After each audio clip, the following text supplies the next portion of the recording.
Bapak, Ibu, dan saudara-saudara yang terkasih di dalam Tuhan, bacaan kitab suci pagi hari ini diambil dari Markus pasal 7 ayat 1 sampai ayat 23. Demikian firman Tuhan. Pada suatu kali serombongan orang Farisi dan beberapa ahli Taurat dari Yerusalem datang menemui Yesus. Mereka melihat bahwa beberapa orang muridnya makan dengan tangan najis, yaitu dengan tangan yang tidak dibasuh. Sebab orang-orang Farisi seperti orang-orang Yahudi lainnya tidak makan kalau tidak melakukan pembasuhan tangan lebih dulu, karena mereka berpegang pada adat istiadat nenek moyang mereka. Dan kalau pulang dari pasar, mereka juga tidak makan kalau tidak lebih dahulu membersihkan dirinya. Banyak warisan lain lagi yang mereka pegang, umpamanya hal mencuci cawan, kendil, dan perkakas-perkakas tembaga. Karena itu orang-orang Farisi dan ahli-ahli Taurat itu bertanya kepadanya, "Mengapa murid-muridmu tidak hidup menurut adat istiadat nenek moyang kita, tetapi makan dengan tangan najis?" Jawabnya kepada mereka, "Benarlah nubuat Yesaya tentang kamu, hai orang-orang munafik. Sebab ada tertulis, bangsa ini memuliakan aku dengan bibirnya, padahal hatinya jauh daripadaku. Percuma mereka beribadah kepadaku, sedangkan ajaran yang mereka ajarkan ialah perintah manusia. Perintah Allah kamu abaikan untuk berpegang pada adat istiadat manusia." Yesus berkata pula kepada mereka, "Sungguh pandai kamu mengesampingkan perintah Allah, supaya kamu dapat memelihara adat istiadatmu sendiri. Karena Musa telah berkata, hormatilah ayahmu dan ibumu, dan siapa yang mengutuki ayahnya atau ibunya harus mati. Tetapi kamu berkata, kalau seorang berkata kepada bapaknya atau ibunya, apa yang ada padaku yang dapat digunakan untuk pemeliharaanmu, sudah digunakan untuk korban, yaitu persembahan kepada Allah, maka kamu tidak membiarkannya lagi berbuat sesuatu pun untuk bapaknya atau ibunya.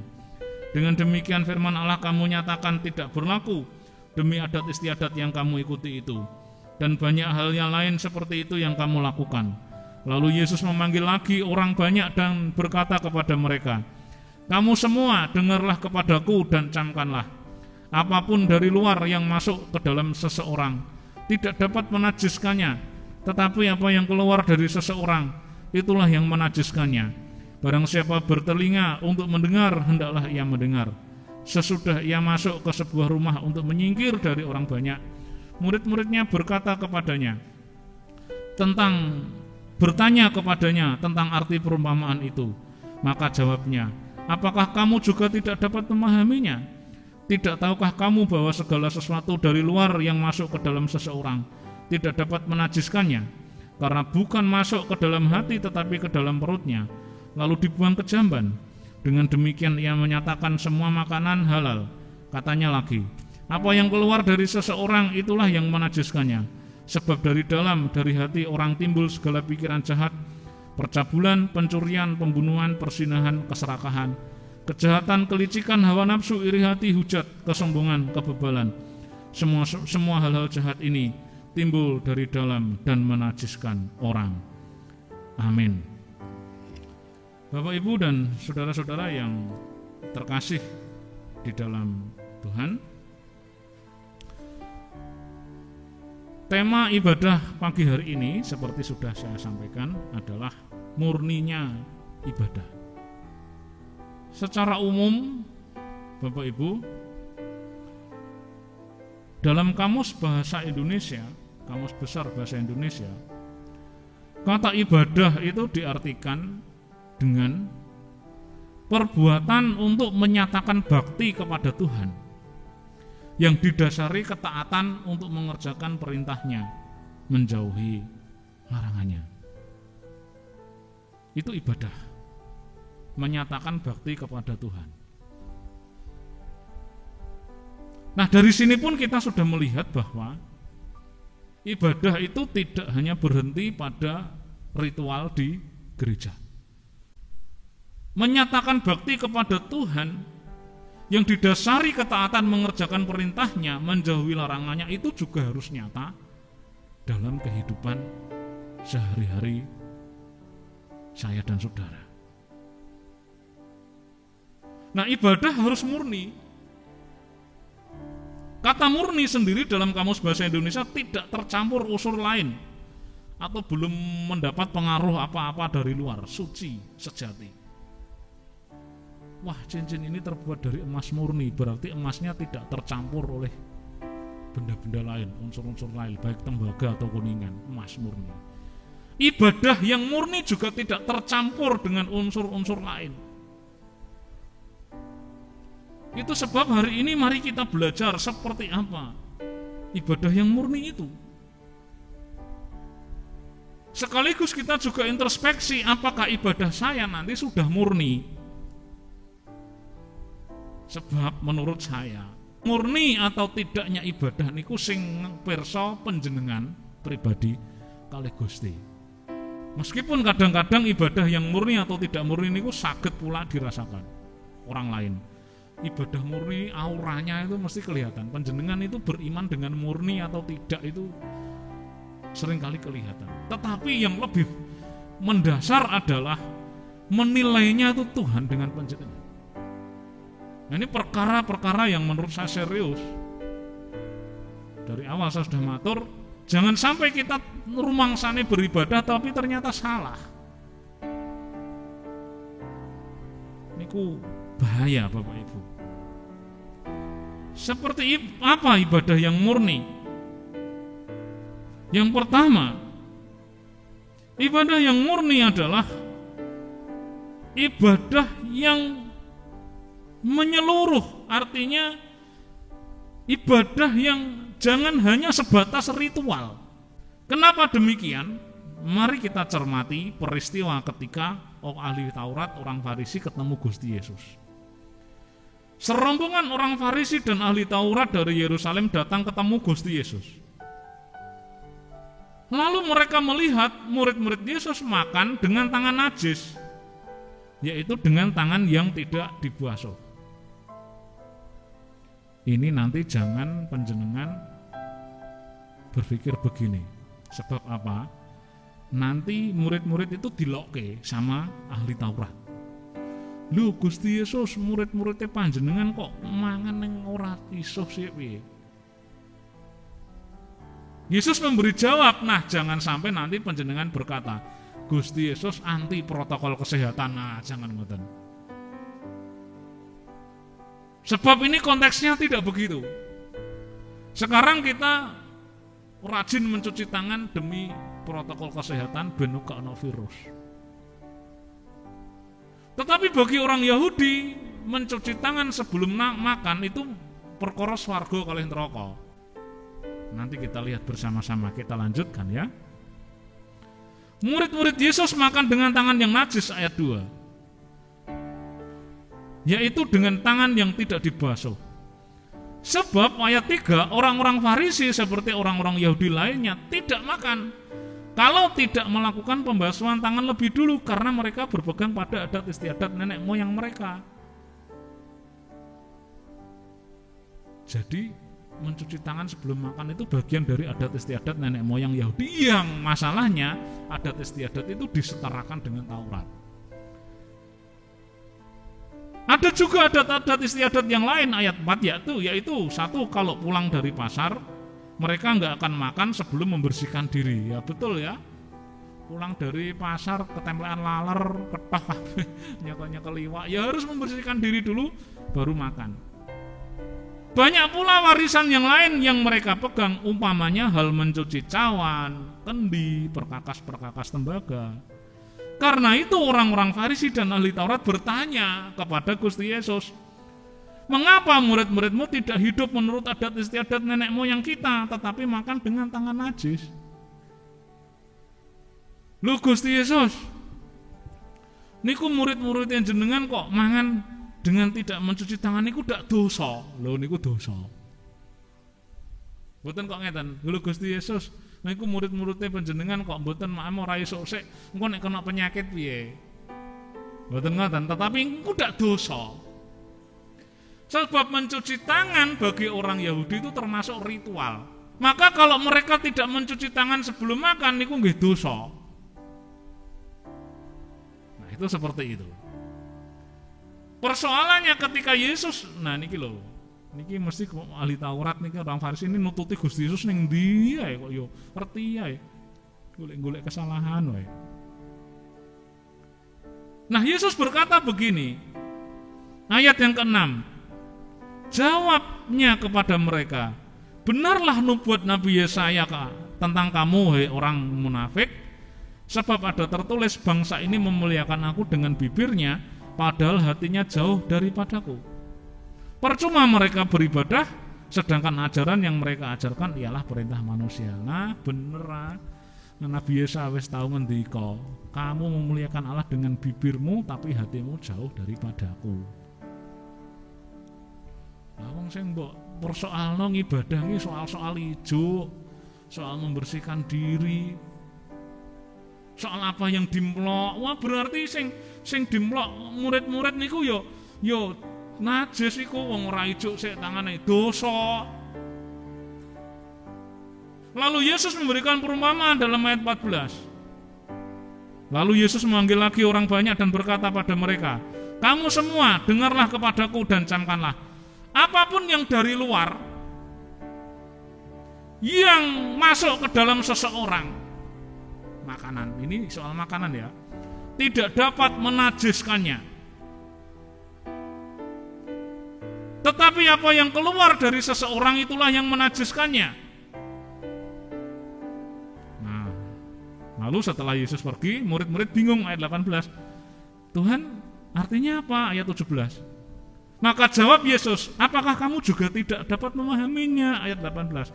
Tidak tahukah kamu bahwa segala sesuatu yang dari luar masuk ke dalam seseorang tidak dapat najis? Karena bukan masuk ke dalam hati, tapi dalam perut. Panganan itu masuk ke dalam perut, lalu dibuang ke jamban ayat 19. Dengan demikian Yesus menyatakan semua makanan halal. Kabeh ku halal. Ora marahi soal kue mlebu swarga apa neraka panganan iku.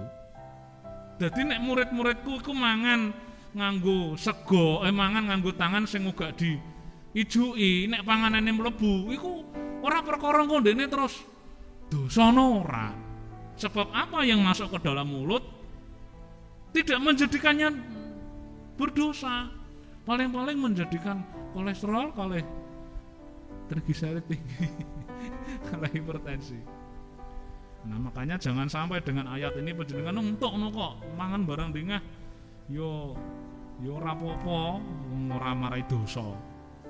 Tapi nek jenengan dahare kakean terus tidak bertanggung jawab, ya sama saja merusak tubuh ini sebagai bait Allah dengan makanan-makanan yang merusak kesehatan sama saja. Lalu Yesus berkata, murid-murid, "Lah terus pripun Gusti? Terus gimana?" Ayat yang ke-20. Katanya lagi, apa yang keluar dari seseorang itulah yang menajiskan. Apa yang keluar dari hati orang, yang timbul dari segala pikiran jahat, percabulan, pencurian, pembunuhan, perzinahan, keserakahan, kejahatan, kelicikan, ayat 22. Hawa nafsu, iri hati, hujat, kesombongan, kebebalan. Semua hal-hal jahat ini timbul dari dalam dan menajiskan orang. Hei wong Farisi, sing mbok delok iki aja mung soal wisuwe tok. Kowe menganggap apa sing mlebu ning gone mulut ini menyebabkan dosa, nanging kowe mengeluarkan sesuatu yang najis dari dalam hatimu. Jadi di satu sisi kamu dengan taat, dengan ketat memegang adat istiadat peraturan ibadah, cuci tangan, membasuh diri, ijo, mencuci kandil, berkas-berkas, cawan, itu tidak kamu abaikan dan kamu pegang teguh.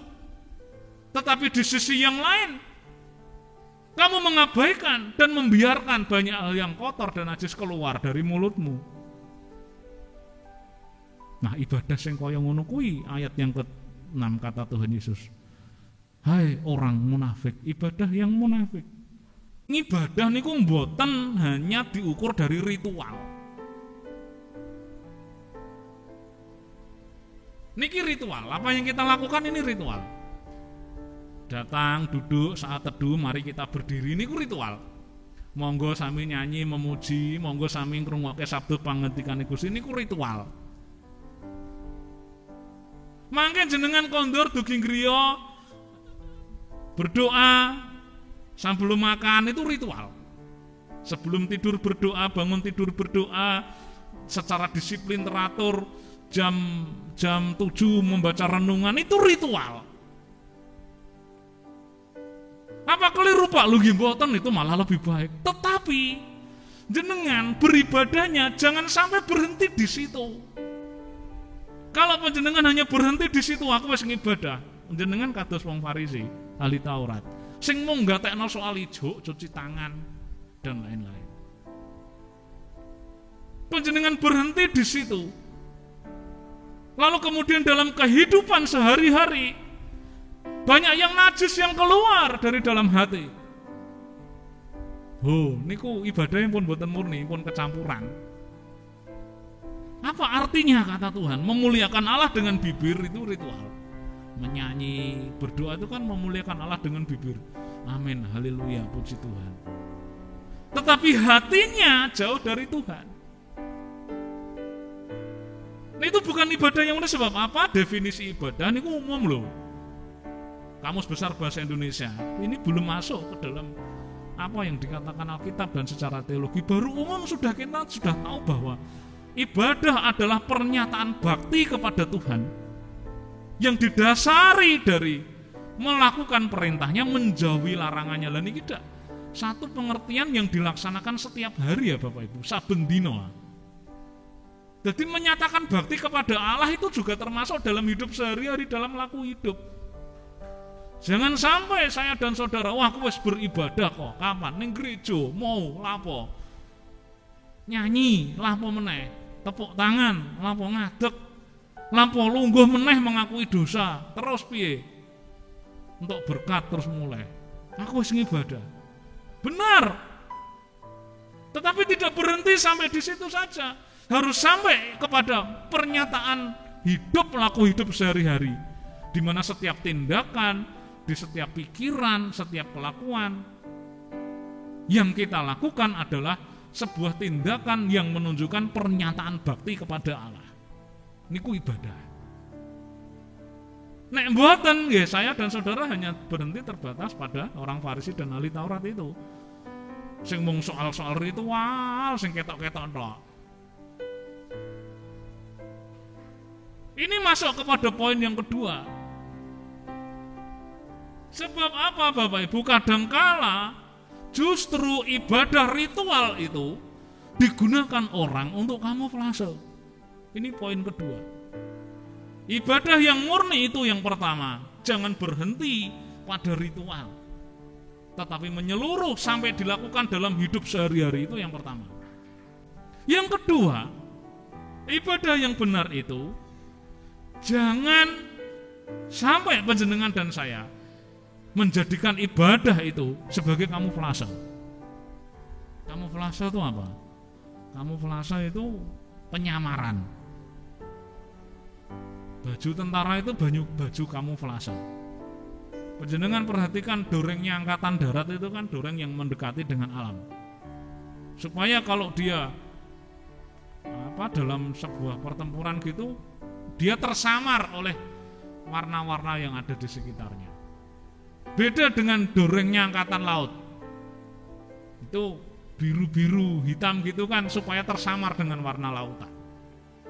Itu namanya kamuflase.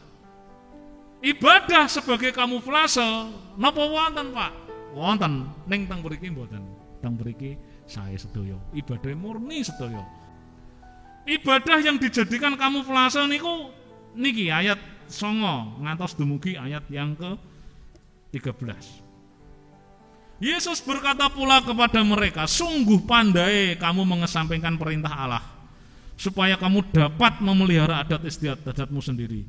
Karena Musa telah berkata, hormatilah ayahmu dan ibumu, dan siapa yang mengutuki ayahnya atau ibunya harus mati. Tapi kamu berkata, kalau seorang berkata kepada bapaknya atau ibunya, apa yang ada padaku yang dapat digunakan untuk pemeliharaanmu, sudah digunakan untuk korban, yaitu persembahan kepada Allah, maka kamu tidak membiarkannya lagi berbuat sesuatu pun untuk bapaknya atau ibunya. Dengan demikian, firman Allah kamu nyatakan tidak berlaku demi adat istiadat yang kamu ikuti. dan banyak hal lain seperti itu yang kamu lakukan. Jadi begini Bapak Ibu, sebentar.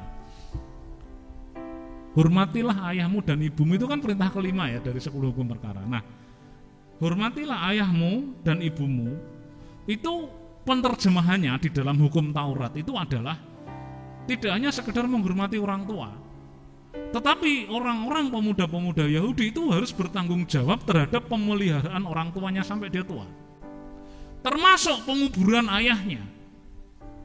Maka jenengan ingat ya, ketika ada orang muda yang kaya yang ditantang Gusti Yesus, ayo kamu ikutlah aku. Orang muda ini berkata apa? Tunggu, saya akan menguburkan ayahku dulu. Itu bukan berarti niku pemuda ning kono ning omah ana mayit, pakane rung dikubur, terus pamit Gusti kula tak pamitan, ajeng nguburno Pak aku sik ning kono ana wong layatake, mboten ngoten niku. Anu perso nggih ayat itu nggih, ketika Yesus berkata, "Ayo kamu ikut aku." Orang muda ini kan berkata, "Tunggu, aku menguburkan ayahku dulu." Itu artinya dia masih punya orang tua. Dan sebagai orang Yahudi yang berbakti pada hukum Taurat, dia bertanggung jawab untuk memelihara orang tuanya sampai nanti dia mati dan dikuburkan. Jadi padune anak muda ini mau menderek Gusti Yesus masih alasannya aku jek ngopeni wong tuaku Tuhan. Itu maksudnya begitu. Jadi hormatilah ayahmu dan ibumu itu penjabaran bagi orang Yahudi waktu itu adalah tanggung jawab dari seorang anak untuk memelihara kehidupan orang tuanya, bahkan sampai membiayai penguburannya pada waktu itu. Itu perintah yang kelima. Tetapi, nah ini ada orang-orang Farisi, ahli-ahli Taurat, orang-orang Yahudi yang begini. Pak, Bu, sorry ki, aku ora iso ngopeni kamu lagi. Lah ngopo nang? Lah duite wis tak nggo. Iku nganu korban nek nggone bait Allah ayat yang ke-11. Apa yang ada padaku yang dapat digunakan untuk pemeliharaanmu sudah digunakan untuk korban, yaitu persembahan kepada Allah. Pas tak kekno re korban re ning nggone bait Allah. Ya sorry, iki duite wis entek ora iso memelihara kamu meneh. Yesus berkata, "Ah, kamu hanya bersembunyi saja. Kamu mengabaikan perintah Allah. Hormatilah ayah ibumu, bertanggung jawablah terhadap ayah ibumu. Dengan menggunakan hal lain yang nampak rohani untuk kamu bersembunyi dan menghindar dari tanggung jawab itu." Ini mboten gathuk, kata Tuhan Yesus.